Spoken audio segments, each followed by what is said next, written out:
Hello, Jack. Thank you for joining us. Hi, Newton. Thank you for inviting me. It's a pleasure to be here. Absolute pleasure. I I knew I had to get in contact with you as soon as I could because I've been reading your books for a while now. I first got onto the first Dr. Blessings. I think it was Dr. Blessings' Curse. That's right, yeah. Yeah, and then I just hoovered through the series as it came through. So I very much enjoyed that and enjoyed interacting with you on social media. Yeah. It was nice to meet you back in the days when I had a Twitter account, wasn't it? Yeah, But I'm yeah, glad you enjoyed the stories. I did. There's no record of it now as I've removed my Twitter account. But We said we weren't going to get political. oh yes. So right, I won't mention the reasons why. But instead, I'll ask, what inspired you to become a horror author? Yeah, I mean, I was always writing something, even as a little lad. I was into comic books. You probably remember the little comics that came in the back of your He-Man figures.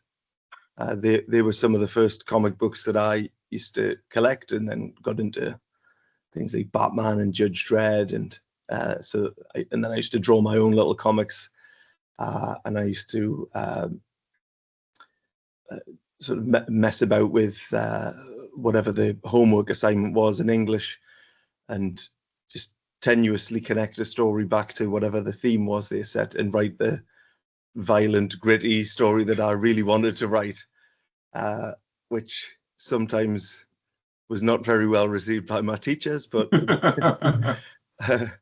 and then sort of late teens, I was writing really bad gangster stories, really derivative, because I'd found Goodfellas and Casino, and I was like, oh, I could write something like that. Never set foot in New York in my life, but writing really crap gangster fiction, and then I developed into some. I'll class them probably more as sci-fi, but they were sort of futuristic neo-noir vampire tales. And I was thinking about this recently, and I think the roots of things like Dr. Blessing are probably in there, because it was sort of like vampirism as almost like a medical condition / super soldier serum type situation.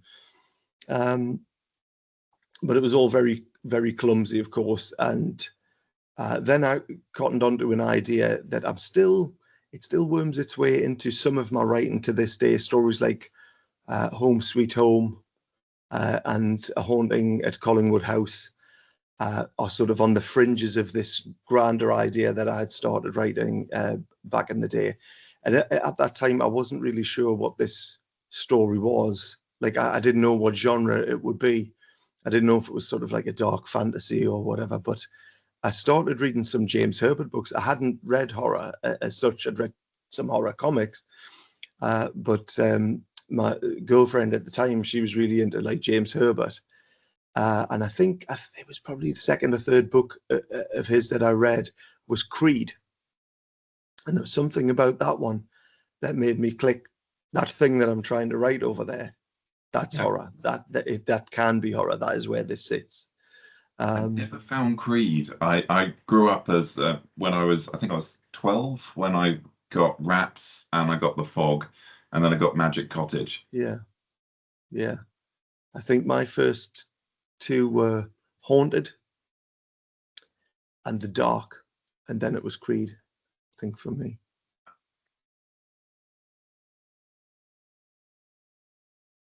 Stretching back, it's so many years and so many books. It's the worst thing is when you start talking to someone and say, oh yes, and I read this book, and halfway through you're like, no, maybe I didn't. Maybe I've heard so much about it, I assume I've read it. Yeah, it feels like you have. Yeah. But yeah, so so from then on, really, I realized like, oh, I guess I'm a horror writer. So and I had some false starts over the years, but then eventually once I got to about 2010, 2011, and then Dr. Blessing started to appear, and then it was undeniable. Then he's very much a horror character. Yeah, I mean, it had me hooked from the absolute beginning. Well, no, that's great to know. And it was meant to be just a standalone, just a little, short story. And I got to the end of it, and I was like, "What's going to happen the next day?" And I just, and then it just kept going from there, really. Yeah, I love it when you find out the story has got legs. Yeah. I'm predominantly a short story writer, so often I end up, and sometimes I'll start writing a larger piece, and I'll think, yes, this time I'm going to do a novel, and then I'll just be working on one particular chapter in the outline, and I'm like, this is a story in itself, and then story gets written, then I'm like, well, I've done it now. I don't need to do the novel. I've done the important bit. I'll move on to the next one. You're an editor's dream, aren't you? You need to lose 5,000 words. You're like, I'll just lose like 33 chapters. Yeah, just hack it all off. I'll just give you one chapter. How about that? We were having this discussion earlier. We were talking about bios, and I was being encouraged to write a longer bio. And I was like, no, I think 63 words says everything. I don't need to bloat it. That's it. Yeah, and it's interesting that you say about sort of when you started writing and you had all that sort of derivative fiction, and I mean, that's how I started as well. I started off at the age of 15. I took over a Warhammer 40k fan site. Yeah. I ran the NetEpic project, and then took over epic40k.com, and then and I was writing all this very, very derivative 40k fiction, and every time I tried to expand it a bit, it did horribly wrong. So I was just writing everything had to have a minimum of one decapitation. There were certain keywords that everybody looked for: gore, visceral, sanguine, all these things that they wanted all these things in there. And then you started realizing that it's pretty paint by numbers. And I don't mean to, I'm not insulting the 40k authors that write the books now. I'm just back when I was doing fan fiction, that was what the fans seemed to want. So I started off doing that, and then I actually ended up owning a games company for about 12 years. And then I sold it and became a writer. Thought I was going to do space opera. That didn't work out, mainly because I did write a novel, but it wasn't good enough to publish. And then I did a challenge. It was 30 short stories in 30 days, and they all turned out to be horror. So I was like, I guess I'm a horror author. Yeah, I guess it found you. Yeah, it did. I should have known the clues from the start. I listened to, at the age of 8, I watched Hellraiser in a caravan at the bottom of my sister's friend's garden, and I realized two things. One, that I'm a horror fan, and two, that I'm probably gay. But yeah, it's those things. So it awoke something. Yeah, a couple of things. The beast. Hellraiser will do that. Yeah, good on Clive Barker. So when you have a project, what's your writing routine? Well, at the minute, I write in blocks of 25 minutes because I have to. I'm somebody who. It's weird. I mean, I do love writing, but I really enjoy having written. And that somebody said that recently, or I don't know if I heard it on a podcast or I saw it on a post, and I thought, yeah, that's me. That is. So sometimes the process of actually grinding it out is quite, so it's not painful, but it's like, it can test you a little bit. And but having written it feels brilliant. You're like, oh, that's really coming together. It's taking shape. But sometimes the actual sitting at the keyboard, staring at a blank page or whatever. So I've had to trick myself into, well, it's basically half an hour but it doesn't feel like half an hour. It's not really half an hour. It's less than half an hour. You can commit to that. 25 minutes on the timer. And so what I try to do now is I try to write longhand, pen into a notebook. And then tomorrow, type up yesterday's writing. And I might tidy it up a little bit as I go, but it's also reminding me this is where we are. So it's forcing me to reread it. And then I just carry on. So, you know, wherever I finished up yesterday, I've typed up to that point. I know exactly where we are, who's doing what. And then I just, you know, jot down the date in my notebook and then just carry on from there and just continue until, you know, next thing you know, you've got a chapter or a couple of chapters and then you're just stringing it together. So I have to do it incrementally and it's trying to do it in bite-sized chunks where, you know, maybe if my sons are here, the weekends that I have my sons with me, if they're busy or when they've gone to bed, even if I'm really tired, I think, yeah, I can manage it a chunk today. I can do a 25-minute slot.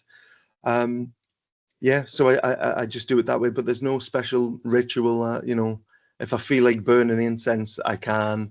If I want to, you know, make sure I've got a cup of tea on hand, I'll do it. But it's if anything, I'm trying to find a way to get the excuses out the way. So, you know, it has to be like just really easy to just, and that was the idea of coming back to the pen and paper, was I don't have to sit and wait for the computer to boot up. It's the book is sitting there on the coffee table. I can grab it and I can just sit and start writing right now, and I'm not relying on anything else. So it's just trying to take the friction out of the process as much as possible. And yeah, and I'm finding that it's working. I'm not a fast writer. I'm not prolific.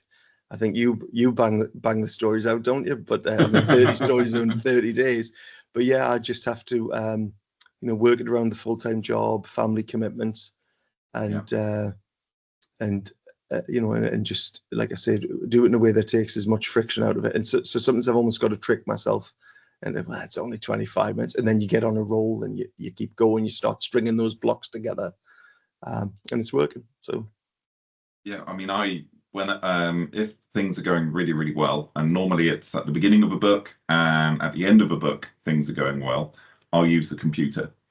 I struggle in the middle, and that's if I'm struggling, rather than staring at a blank page, I will get out pencil and paper, do a doodle on it to start things off, because then it's not an intimidating sheet, and just start writing. And when you're doing pen and paper, you don't do the whole write a sentence, delete the sentence, write a sentence, delete the sentence. You just stream it out and get it going. So it's very much pen and paper. If I'm in trouble, that's where I go to. And if I need to write fast, I use pen and paper as well. When I did the 30 stories in 30 days, I filled in several notepads. I just went, got it all done. They weren't great, but I managed to salvage like half of them and turn them into stories. And they and they don't have to be great, do they? Because the hardest thing to work with is the blank page, because there's nothing to work with. So if you've got a draft, you've got something. You can chip away at it. You can just and the real story will emerge from it, hopefully after a couple of passes through, won't it? So yeah, it's whatever works, isn't it, really? Yeah. You mentioned 25-minute increments. Is that the Pomodoro technique? Yeah, I think I've picked up on something like that. Yeah, probably when I was studying, and yeah, it's been that really, 25 minutes, and then you can have, you know, 5 minutes to have a look at your phone or whatever. But I think really once I get into it, and once you get into a flow, you're like, oh, I'll hit repeat on there. I'll just go straight into the next section. But yeah, I think it was the method I used for writing essays and things like that. Yeah, and it's because it doesn't feel daunting. It's not a set word count, because that's abstract, especially if you're writing by hand. You don't know how many words you're getting down. Sometimes if you think, well, an hour's not long to spend on your book, really. But sometimes the thought of, if you've got quite a busy lifestyle, or the thought of, I have to find that hour in the day.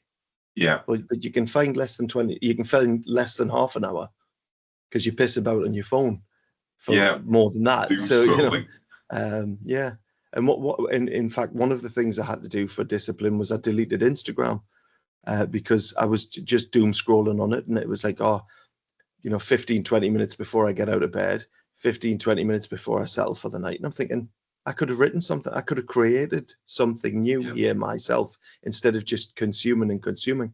So yeah, that was what. So I made a promise to myself that it was like, right, I'm getting rid of this app. I'm deleting my account. It's not helping me to shift any books. I'm not meeting. I think I met one new reader through Instagram, who's lovely, who is still follows me, who signed up to the newsletter and everything. But how I can serve her better is by spending those 25 minutes or whatever I can get to a day writing the next story instead of farting about on with photographs. So yeah. YouTube Shorts are a weakness of mine, and I'm watching the same ones all the time. The algorithm has got me pegged. It's like, oh, maybe you should watch some Family Guy. I'm like, this isn't even horror related, but I will check it out. And so now I sort of, YouTube Shorts is only when I'm on the toilet. That's when I watch my YouTube Shorts. It's a good strategy. And it's appropriate for Family Guy as well. It's a very good sort of toilet watching. So, right, you mentioned tea earlier. So I'm guessing that when you're pounding out those words or scratching away like pages of scrawl, if you need to really get yourself in the mood, is it cup of tea or is it coffee? Cup of tea every time. I don't drink coffee at all. I think I've had 2 sips of coffee in my lifetime, and that both occasions were because somebody said, "Do you want a cuppa?" And to them, it's a cup of coffee. To me, it's a cup of tea. So if you say cuppa, I just automatically assume tea. Yeah. So I accidentally had sips. I love the smell of coffee, like ground coffee and things like that, but I don't like the taste. But tea, yeah, I've had a long obsession with tea, which led me into Empire, Victoriana, and books like Taipan, James Clavell's Taipan, where it's all about the opium trade and tea trade, which itself makes a kind of like a little appearance in the Dr. Blessing thing, because his friend Henry Burton is like a tea shipping magnate, and that's just my little nod to that interest. Hang on. So when you said what inspired you to be a horror author, and we had that lovely speech earlier, what you meant was you were looking for a proper brew and just went down a rabbit hole, and next thing you know, career change. Yeah, that's it. Yeah, I need to know where I can get the best tea from. Why don't I write some books about it? And how do you take your tea? Pretty strong, although I've recently met somebody who she reckons my tea's nowhere near strong enough. I was horrified when she said that, because I pride myself on she may kill me for saying that, but no, she's not quite. But she likes a cup of Builder's tea, that one. But yeah, so I like pretty strong, a bit of milk, and that'll do me. No sugar. No sugar, as Bricktop says in Snatch. I'm sweet enough. So yeah. I was just going to say, I like all the paraphernalia with all the loose tea, tea eggs, all that sort of stuff. But also when you see with coffee, all the ritual stuff that goes with all that. Yeah. And I'm interested in the paraphernalia that goes with these drinks too. Yeah, I had a really lovely For Life green teapot for loose tea. It was fantastic, and I was, as you do, having a pot of tea in the bath, and an accident happened. Risky strategy. Well, 25 years, my mornings have been toast, pot of tea, ease into the day, and then I would begin my frenetic city job or whatever I was working on at the time. And it worked really, really well until it didn't work. and my for life pot mate fell once, and everyone said they normally bounce, but no, and it fell into water as well. It should have been fine. Shattered. Next thing you know, I'm bathing in tannins, and I was basically just one giant cup of tea, which should be every British man's dream, but it was unfortunately ghastly experience for, I was going to say for all involved. I was the only one in the bath, but I was not having a happy time. Yeah, no more tea in the bath, Newton. For God's sake, man. I'd like to say I learned a valuable lesson from that, but no, this morning, it happened recently, you see. This morning, I was having tea in the bath I've got a special Judge double-walled cup. It's got an interior strainer. Gets it done. This is like tea porn. This is, sorry to everybody. I know I said we were going to be talking about horror writing, and I will get us back on topic, but you put two British people in a room and look what happens. Yeah. So getting back onto topic, do you prefer self-publishing or traditional publishing? Have you ever sort of gone down the traditional route? I haven't really. I mean, with some of those, my delusional early 20s days, I may have submitted, I had a copy of the Writers and Artists Yearbook 2002, started just working my way from A to Z, sending parcels out with your first 3 chapters and a synopsis. So yeah, that would have been the dream back in the day. But I see sort of indie publishing as being a way to sort of keep control over the story that you want to tell, because certainly in the way that you'll see some of the things that I'm writing currently, the way that they roll out, and the way they fit with things like Dr. Blessing, a traditional publisher might just say, no way, this is, there's no way you're doing this. Whereas I think the readers get it. Because they get it because they've been following along with what I've been doing so far. So they're in, and it's, so I think that I can trust my instincts as a writer, trust my audience of readers, and hopefully some new readers will come along all the time. But I think you trust in yourself to go. I think the people who get me are going to go along for the ride. So I'm going to roll this out the way that I want to. And, and I think that maybe you wouldn't have that freedom with trad publishing. I think, so it's good to be able to control the levers. Marketing is a challenge, but I think it's a challenge anyway. I think, you hear ever increasingly people saying that you can be traditionally published, but you have to do so much of the marketing yourself anyway. So, but then if you really get a great deal with one of the major publishing houses, well, you're not going to be able to compete with that on volume sold. But I'm quite happy with, just trying to grow my own readership. And you never know, you might, so somebody who's really popular on TikTok might pick one up and think it's an absolute banger. And the next thing you know, you've got a real indie publishing career then, and you'll be in a situation that a traditional publisher couldn't necessarily put you in. So yeah, I can see the benefits of both though. I'm not down on trad publishing. It just, at the minute, it just doesn't it doesn't seem like a route that would be a good fit for me. It may be that I write a longer project, a novel length thing that I think, oh, this might be a good fit for trying to get into traditional publishing. We would have to see, but at the minute it's indie all the way, really.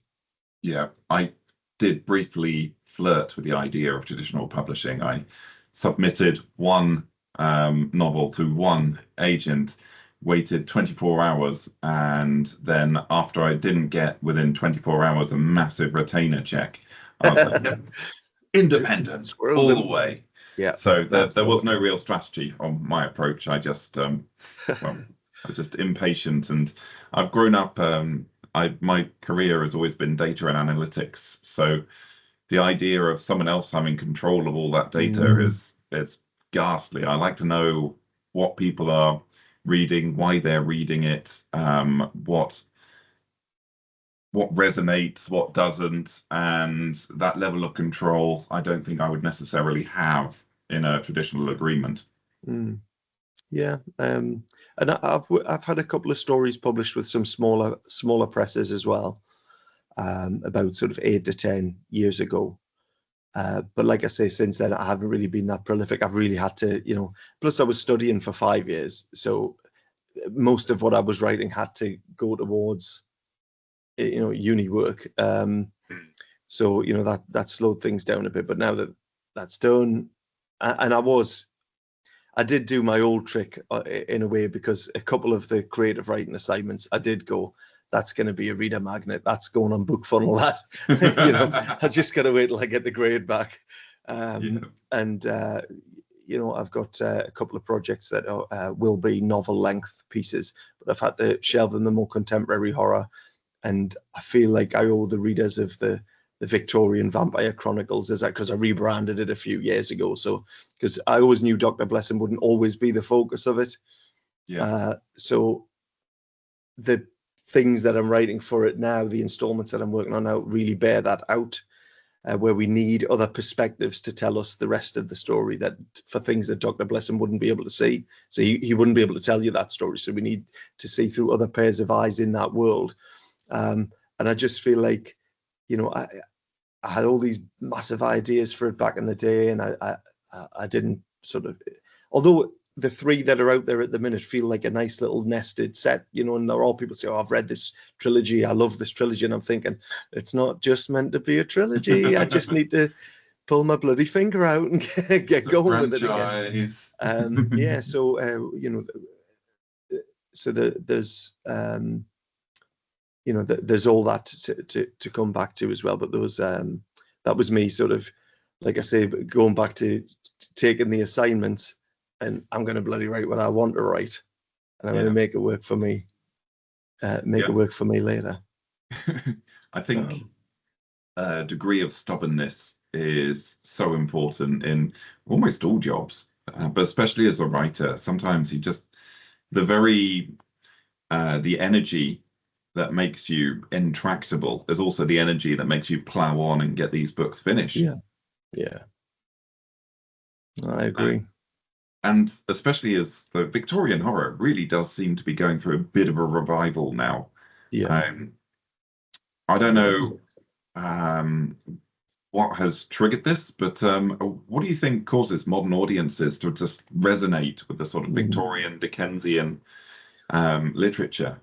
Well, I think, a lot of Victorian literature, a lot of the Victorian literature that I've been attracted to has a sort of a Gothic, if not just a Gothic aesthetic, is actually doing some of the, because I didn't realize until I studied it as a module, that, the Gothic was more than just an aesthetic. It is a mode of, like a prism through which we can look at the world. And I think a lot of Victorian stories employed elements of the Gothic to look at their world at the time. That you think of that century, the 19th century is one of massive changes, religion v science, sexual repression, the good old patriarchy, and people trying to find ways to sort of navigate it and come to terms with it. And they maybe had to write in an allegorical way, or or metaphorical way, and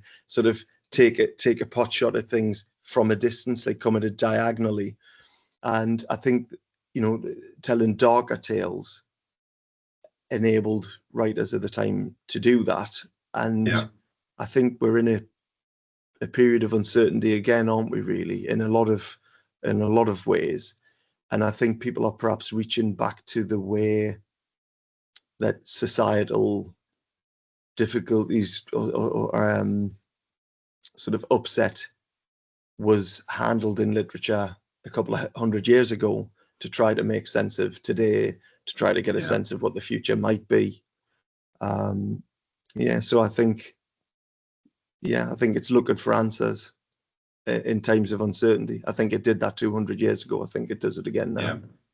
I think yeah, there are some very direct parallels as well. I mean, we had with the birth of industry, vast swathes of people were being made unemployed because Mm, machines were taking their jobs, and now we have AI looming over us. And back then, we had like all the weaving machines were being busted up and broken because people they needed a source of income, they needed food, and that wealth wasn't being distributed back to them mm. until it was.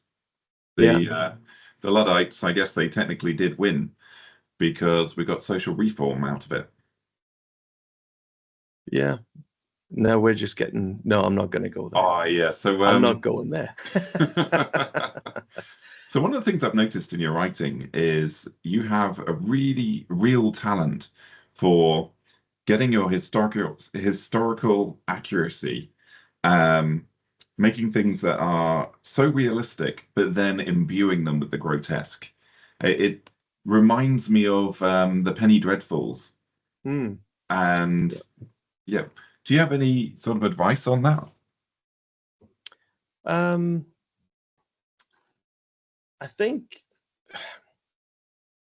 I think the Penny Dreadfuls is obviously for things like the Seance and particularly Dr. Blessing's Curse are pretty good sort of examples, really, where because the idea is that they're short and punchy and employ probably more the Gothic aesthetic rather than as a mode of arguing. But yeah, I think that if you look at those stories, I just wrote those because the Victorian era fascinates me. So you try to find things out about, the way that, what do I want to say? Like snake oil salesmen or spiritualist mediums, the guys that might set up sort of tricks and try to make people believe that they were contacting the dead and things like that. So you see in these sort of mystics, mystics and things like that. There was all of that was going on at that time. So I found that fascinating. It's like, well, how did they do what they were doing? So it's just taking something that fascinates or things from Victorian medical practices. And then horror's always going to explore fears anyway. Yeah. And a lot of my fears stem from emotional things, uncertainties, self-doubt. And then, but it's not just the Victorian work. Even in like my contemporary work, that haunting at Collinwood House, I reflected on being bullied, fears, embracing sort of the fears that my sons, as they enter into sort of high school, worried that they might face bullying, the powerlessness that you feel at being bullied, the powerlessness I would now feel as a parent if my kid was being bullied, because how can you get the parents of that kid over there to get their kid to cut it out? Like, you're relying on them being good people too. And reflecting on how being bullied sort of made me neurotic, and I didn't know that it had until a couple of years ago. Again, through something that I studied, and it was something to do with World War One, and I got the definition of neurosis of that you're waiting for pain or a disaster that might not ever happen. And I thought, Jesus Christ, I've spent 40 years doing that, and so I think you reflect on that then, and how it's maybe had an impact on family, friendships, romantic relationships, your relationship with jobs, where there's maybe things you think are looming on the horizon, and it makes you react a certain way to something that hasn't happened yet. I need to get the hell out of here, or I can see how this is going to go. And maybe you're wrong. Think of the end of that movie, The Fog. The Mist. The end of that movie, The Mist, the Stephen King adaptation. He thinks he knows how it's going to go, and he takes action based on how he thinks it's going to go. And then we get that excruciating ending, don't we? So, I do reflect on those things a lot. Those are personal uncertainties, they're personal fears, but I think they're shared by a lot of people. And I think you can amplify them in horror. You can have that, take those fears and increase them incrementally throughout your story. And then the setting might be Victorian, it might be contemporary, but that's just determining the tools, the scenery, the attitudes available to the characters in your story as they try to deal with it, and we explore those fears with them. I think in terms of sort of hints for like a writer, I think it would be try to sort of know yourself, know the sensations and emotions that arise in you in different situations, and be able to name them, know the effects that they have on your body, like the physiological changes, then just be prepared to amplify them, multiply them on a sliding scale as you unfold the narrative, really. So you're very much character based in your stories. I didn't think that I was. I've made a real effort in the last few years to become more so, to really get the characters. It may be something that sort of just accidentally, maybe, you know, or if I've written some things, I think I was very story led first. I've got an idea, I've got a concept, and then while developing that concept, it might happen that I came up with characters that became well rounded, but I probably developed them as I was developing the story. And seeing how, I think the guy would react this way. I'm probably building the story that way, building the character that way as I build the story, and they play within it. More recently, I'm trying to go into the blank page with a much stronger sense of who the characters are. And that will be true for the antagonists as much as it is for the protagonists as well. Absolutely. To the point that, you know, some people may look at Dr. Blessing as an antagonist or a protagonist, depending on which chapter we're in or how he's dealing with certain things. Or an anti-hero. Yeah. And, you know, I had a recent review of Dr. Blessing's Rapture, and it amused me no end. And I got 3 stars, Amazon review, and needs more character development or something like that. And but saying like these characters they range from morally ambiguous to downright reprehensible. It was something like that. I'm paraphrasing, but I was like, you get it. Like, there are no good guys in these things. It's not meant to be. You know, even the you know, a vampire hunter in my story might be an absolute bastard, but they're kind of the hero. They're going to save some people. Yeah, but you might not like how they do it. AD. yeah. Well, there you go. You know, and it probably is, you know, the roots of things, you know, being back then, you know, you know, Judge Dredd you want Judge Dredd on your side, but he's a bastard. You know, he's not a nice guy. So, and I don't think that everybody is just looking for, you know, knight in shining armor, bad guy, you know, pantomime villain type thing. I think there's room for that too, and I'll operate in that space too.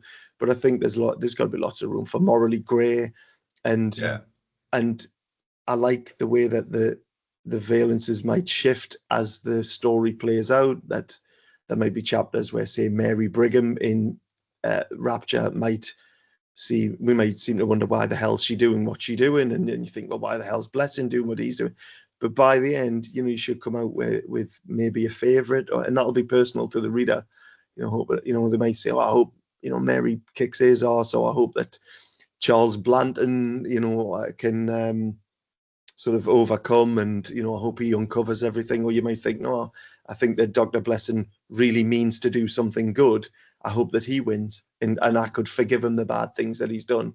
And some people would never be able to forgive him. So, you know, and that's for individual readers to decide, isn't it? That's the fun of it, isn't it? It absolutely is. Unreliable narrators, they are rocket fuel to a story. Yeah. And I think I think they can help keep people just, they help us keep the pen moving, and I think they'll help readers get the pages flipping over. Yeah, I think good characters can save a bad story, but a good story cannot be saved by bad characters. Yeah, no, I think that's true. Yeah, and especially like that, the characters you write, they've got a wonderful charm, and I think it's the vampirism. They're almost seductive in many, many ways. Well, I mean, they are seductive in many, many ways, but they do seem to think that they are doing the right thing, even when they're doing these utterly repellent actions. Yeah, and I think in some of the more recent things that I explore, I don't want to give too much. How can I do this without it? Well, I guess my current approach to it. So when I was coming back to the Victorian Vampire Chronicles, and I was thinking about Dracula, and I'm thinking about who was it, Varney the Vampire, and you got to think when these books were being written, it was. You had to have money about you to be able to go to Europe. I think it's getting that way again, but you didn't have package holidays, so it was only the real very wealthy who would see what Eastern Europe looks like, or what China looks like, unless it's working men on the ships, but their experience of that will be just grafting in the ports, whereas sort of ladies and gentlemen of leisure get to take the waters in Germany or whatever,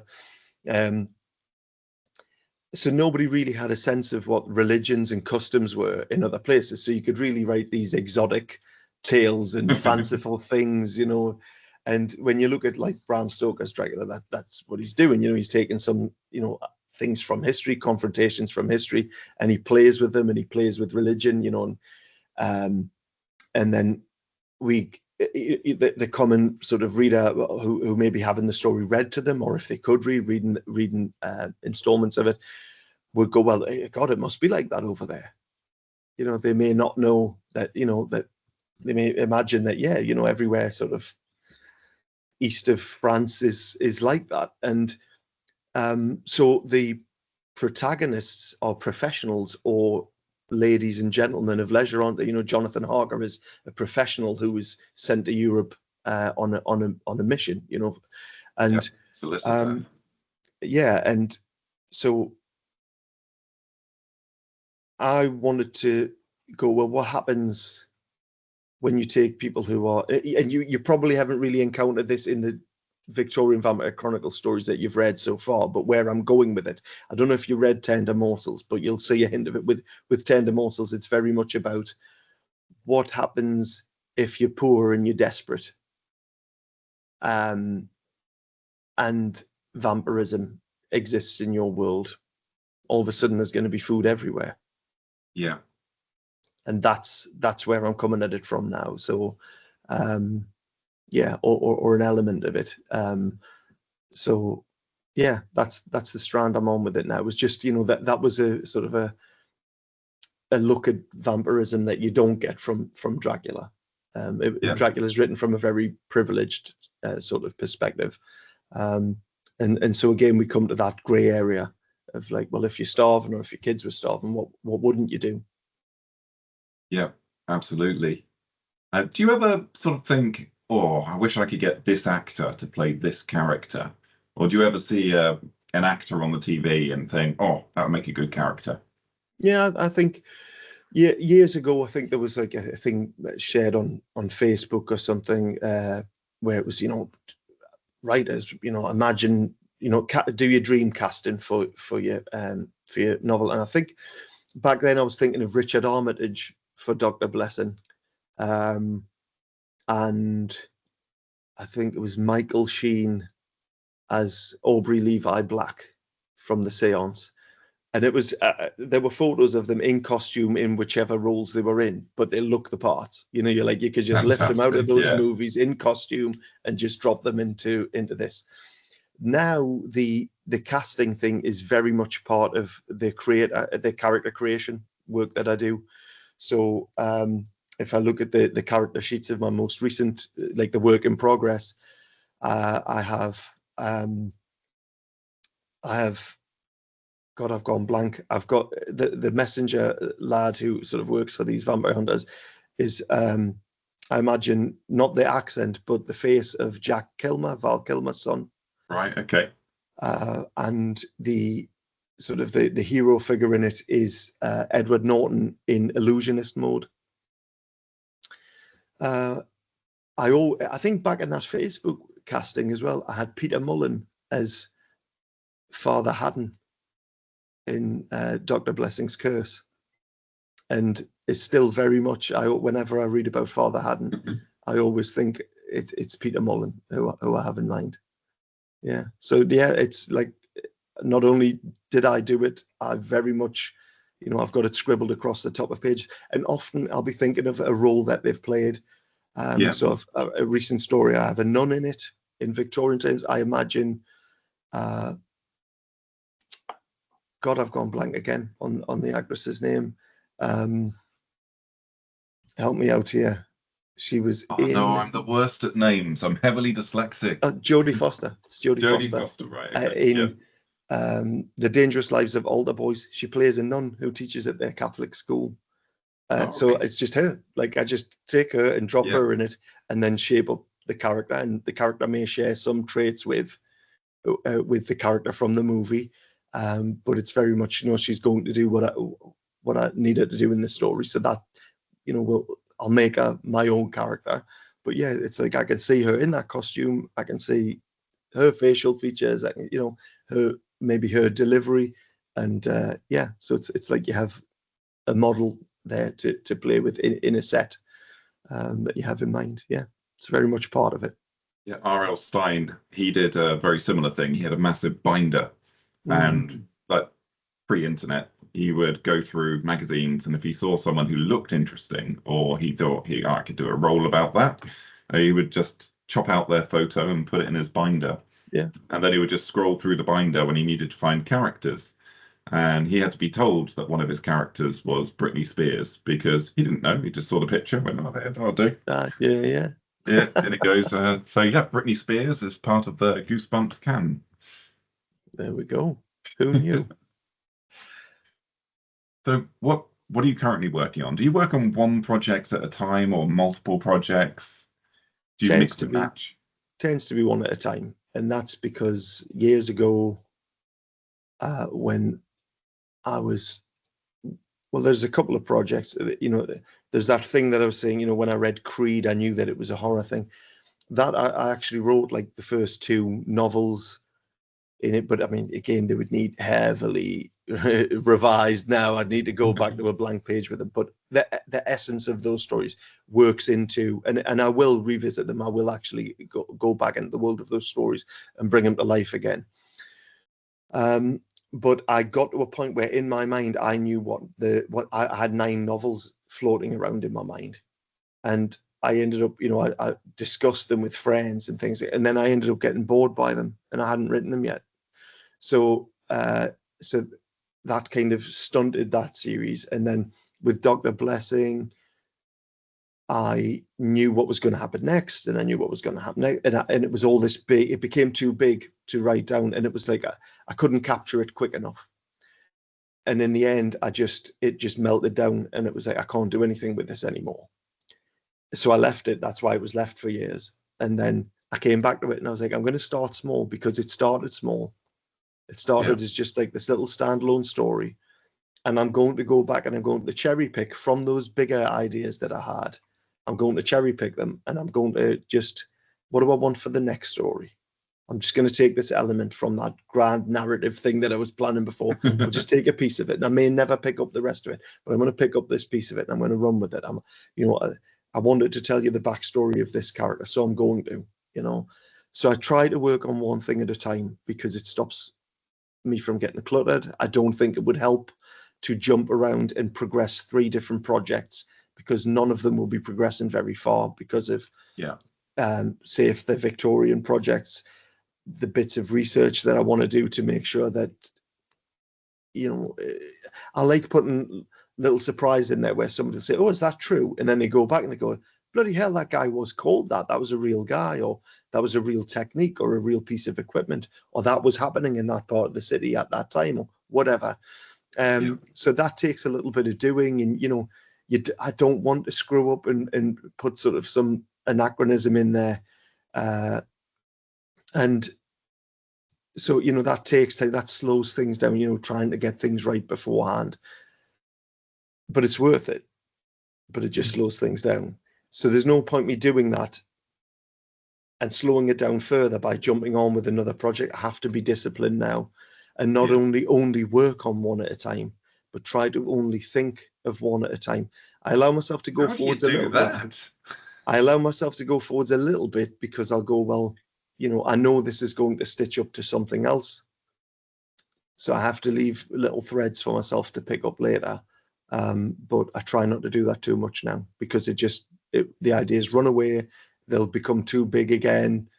And I'll get to that point where it becomes so big and so familiar, it's not a surprise to me anymore. So I can't write it. Yeah. So I've learned some discipline over the years, and it's working. Good. Yeah. No, my mind is all over the place. It is not a disciplined mind. So. But you finish them though, don't you? I do. You do finish them, and you put them out in the world.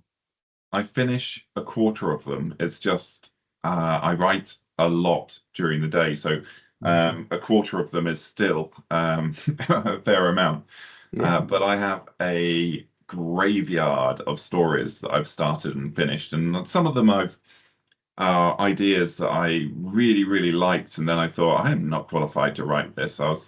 I wrote a novella about postnatal depression, and I thought, a gay man that's never gone through pregnancy, lived with someone who's gone through pregnancy, and I'm not the person to tell this story. I'm going to get it horribly wrong and offend everybody. So I thought, you know what, maybe postnatal pregnancy is not for me. And then I'll move on to other projects. I've always got multiple stories going at the same time. But I'm dyslexic, so my mind is always working in many different streams. And sometimes I'm outlining, sometimes I'm writing. But do you do much outlining, or are you more of a discovery writer, a pantser? Yeah, I outline to a certain degree. I outline, but I don't outline within an inch of the book's life. I give myself freedom to go, oh, this isn't good. We're not going over there. We're going at this other part of the city, because the writing of it.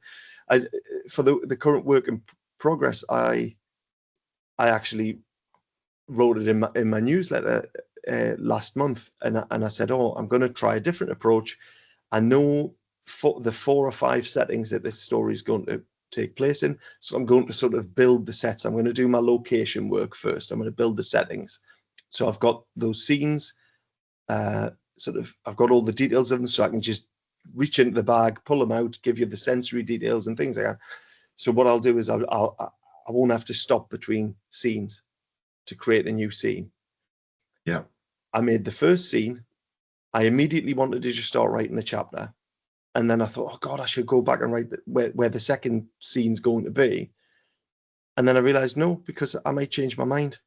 The telling of, the writing of this first scene, I might decide, no, we're not going behind that hospital. We're going to go to a train station. The characters and the action may drive. So I'll have spent a load of time making up a load of scenery and locations that I'm not going to bloody use. So I thought I'll be wasting my time. So it's like, well, no, go back to the method that worked on the previous work in progress. That one worked, where it's location, scene or chapter, create the next location, because you know where you want it to pick up, and then carry on. So and that, again, it's working at the minute, and I was going to change it, but in actuality, it's like, don't mess with it. Yeah, that's it. Do you do what do you do for marketing for your books? That's a practically horrible question, nothing. sorry. I use, well, as you know, I use the book funnel promos, and I think, you know, they can hit or they can miss. I think it's a classic thing of, you know, do you run one every month? Do you participate every month? I do, is the answer. I do participate every month, but you do see diminishing returns, and I think, you know, maybe people aren't signing up into the horror genre on book funnel as either as quickly as they used to. You know, I think you hit saturation point, don't you? Yeah. I've tried little bits of the paid ads, but never with any real intent. I have my reading list, like my readers list, I should say, you know, so, you know, I've like I use Substack. I think you use Substack yourself, don't you? Yeah. So I give updates on that. And that's about it at the minute. I don't really spend a lot of time posting on Facebook. I try to be a little bit better with the page, but it's throttled. Your reach is throttled. Yeah. I think it's 16% of the people who follow you on Facebook actually see the posts. Anything at all. Only 16% of your messages appear on their feed. And it's, well, these people are asking to see my stuff. Show it to them. Absolutely. And, you know, I know business is business and things like that. And, but as an indie writer, and probably even as a mass publisher, the margins for even a traditional publisher, the margins are going to be very small. It's just volume of sales that you're going for.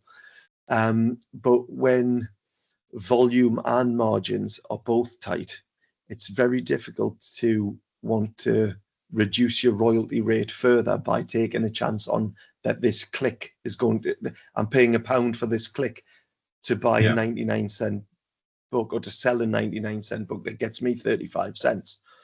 Yeah, you got to hope that they'll go, well, I love book one so much, I'll go straight into book two and book three. But, you know, you have to have a little bit of a war chest saved up to be able to play that game. And I don't, you know, so, and I would like to be able to make a living from my words, but I'm a long way off that, you know, so that is just like, you know, that's a little dream goal. And in the meantime, I'll just keep enjoying having written. It's a terrifying statistic that the average salary of a UK author is between £7,000 and £8,000 a year. And that has not changed in 30 to 40 years, despite inflation. It's terrifying. I mean, there are the advantages. I'm really below average. It is a terrifying statistic. It really is. And I think it means that we miss out on so many marginal voices as well, because it effectively, to get started, you have to have someone who can either support you or your own independent wealth, or it means that you're working multiple jobs and putting out these books, but it's going to reduce the amount you can put out. And yeah, it's difficult. It's very, very difficult. But at the same time, we now have KDP, which means that we are not gatekeepered. So we don't have to go to the right literary parties. We don't have to wait for to court agents, so to speak. We can just go out there and put our work out there, and it's how do we get seen? That's the thing. It can be a crowded marketplace. But you know, I see people doing well through certain like Facebook groups, and if you've got that personality where you can engage all the time, and you know, like I can't find the balance to make that work. I can't devote the time to and I'm not moaning about that. I know that I can't put the elbow grease that requires to you know, to make that work. But I see people have like lovely community spirit on there, and I would love to be more involved in that side of the community, and maybe there'll be a time where I can find a way to do that. But I'm a very slow reader. I'm a bloody slow writer, you know, so it's difficult to find the balance, isn't it? And so it's, but you know, I think you just keep chipping away, you know. I'm still in the race. Yeah, I'm just build very up slow. that catalog. And the other thing is 25 minutes spent on marketing is 25 minutes that has not been spent on writing. And what's going to benefit you in the long run? Absolutely. And they say the best marketing for your backlist is to add to your front list. Yeah. Isn't it? So release your next book. And it should hopefully generate more interest in your backlist. I mean, if you think of it with music, you know, back in the day with CDs, you know, I remember getting into the Smashing Pumpkins, and I picked up Melancholy and the Infinite Sadness, and I immediately went out and bought their back catalogue. Yeah. And I did it with Radiohead, and I did it with every other fucking depressing band of the mid-90s. And but that's how you did it, wasn't it? The latest album or a single caught your attention, and then you went, oh God, I need to get everything they ever did. The B-sides and rarities albums and everything. And I think that's the same for indie writers. I think you just, you know, keep producing, says me, you know, the slowest writer in all history. Your catalogue keeps growing, so it's a net positive. You do it, and at some point I think, you know, people will hit a tipping point, and as long as you've got a good story to tell, people will want to talk about it. And eventually enough of those conversations will happen. Hopefully you get a little bit of momentum going. Yeah. Okay. Hypothetical situation. H.G. Wells, The Time Machine. It appears you have the ability to go back to your younger self just after you published your first book. What advice do you give yourself? I think the advice is keep going, because I took, you know, years after. So, you know, at that time I did keep going. I did write Dr. Blessing's Rapture, and I wrote The Seance, and then I wrote A Christmas Blessing, and then I froze up. So I guess the advice would be, don't get too far ahead. Just write the next one. Yeah. Focus on the next one. Get it written. And don't bloody talk about it so much. Just do it. Yeah. And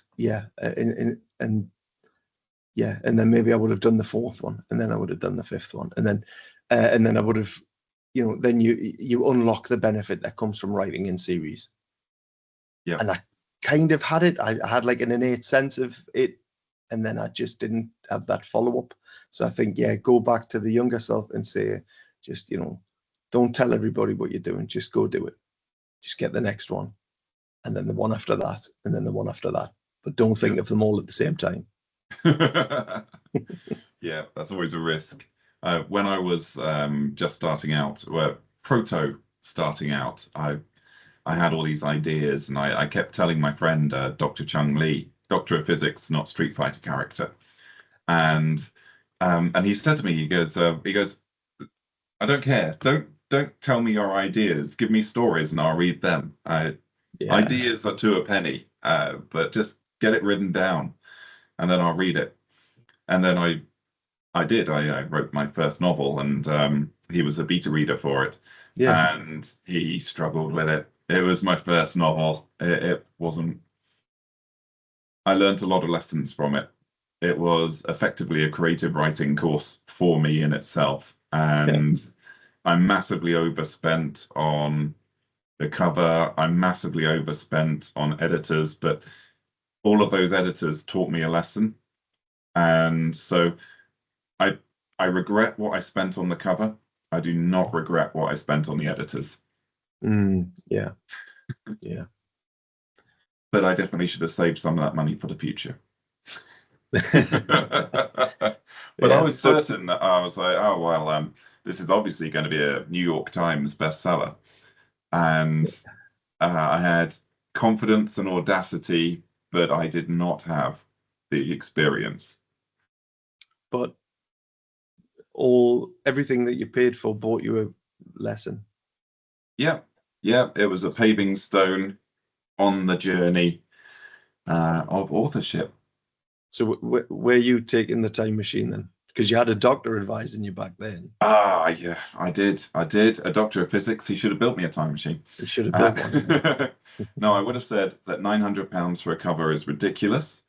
You can, no, I know.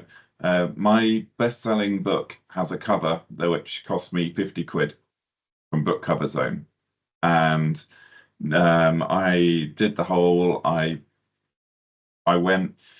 With my first novel, I decided I was going to throw absolutely everything on it. I got the best cover. I signed up to all these promotions. I paid for like BookBub featured deals. I paid for various promotion services. I threw everything at it, but it was a flawed product, and so I did not get a rate of return, or at least I got a utterly ghastly rate of return because the thing is, it doesn't matter how much money you spend on marketing. If your product isn't a good product, people will not buy it. And that was the lesson I learned. So I then went back to the drawing board and started again and kept going, and ultimately found some success with my collected works. But I use Substack to monetize. Well, not to monetize it. Substack is free, and I put up my short stories for free on there, and then I see from the reactions I get from other people, is this worth publishing or not? So in essence, the world becomes my editors and my beta readers. And the stories that don't do well, I just leave on my Substack for free. And the stories that do excellently, then I'm like, right, that goes into the anthology, and that's a good way of doing it. Keep putting them out. So yes. So yeah, my most profitable service is a free one, Substack. Yeah. No, it's Substack's an interesting tool. It's an interesting platform. I really enjoy using it. Yeah. I have a couple of paid levels on there. I have the founding level and just paid, like the monthly or annual paid. And I recently, for the paid and founding members, took my last work in progress that should get released in ebook and paperback format this year, but I did the old Dickens way. I just released it in chapters on there, and then people follow along each week. And and it was, they knew it was kind of like a rough cut. You're kind of getting to see the daily rushes of the movie here. It's going to be tweaked a bit, but some of the people who have joined as paid followers on there, they're people who really do like to see behind the curtain. They've been following me for a while. They like that sort of. They're going to like seeing the differences. They're going to like to see what I tweaked and changed. Which actually isn't a whole hell of a lot on this one. I was pretty happy with how that last one came out. But Substack's good for just allowing you to do things just in a slightly different way, isn't it? Just think of other ways to engage with your readers. And also, where you say about engaging with your readers, they become part of the process. They can advise, they can say, don't buy that. That's not realistic. Or they can do what my beta readers refer to as Apple Watches. So they will go through and say things like, actually, Tom, I think you'll find that eels don't have scales. And I thought, okay, right, change that. That's great. Like, I need an army of those guys. Oh, yeah. I am blessed with some incredibly pedantic beta readers. I do. Sometimes I struggle because I'll say, what did you think of the story? And I'll say, it's not your worst one. And I'll be like, okay, I'm an author. You're meant to flatter me and tell me everything is lovely and great, and my writing is exceptional. My prose is magnificent. So maybe we could go into it a little bit better than it's not your worst one. But No, they are absolutely phenomenal for pointing out the historical anachronisms. Not many get through them. Not many Apple Watches. So that's always a good thing. Yeah, no, that's it. Be as pedantic as you like at that stage. Yes, absolutely. Before the thing, before it hits Amazon or Kobo or whatever. Yeah, and sometimes it leads to an extensive rewrite. And one of my stories was almost completely rewritten by one of my beta readers. So that was lovely. I wrote a story about diving because as I mentioned earlier, I'm utterly audacious. I have no knowledge of diving, so I thought a quick Google will tell me everything I need to know. I have Wikipedia sorted. No, I think you're fine, Tom. And I was like, right, yeah, okay, yep. And it did really well. It's going to be in the next book. I should probably give him a credit.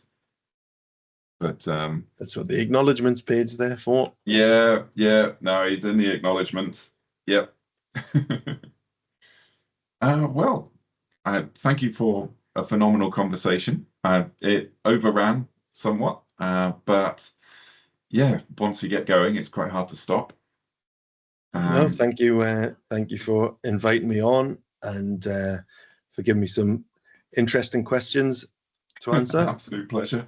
And do let the Horror Writers Association know whenever, the UK chapter, whenever you release a new book, because UK authors we promote for free. You don't need to be a member. You just need to be a UK author, and the UK chapter will promote it because it helps the industry as a whole. So let us know. I will do. I'll just have to hurry up. Well, we'll keep the pressure on. All right. Thanks again, Newton. And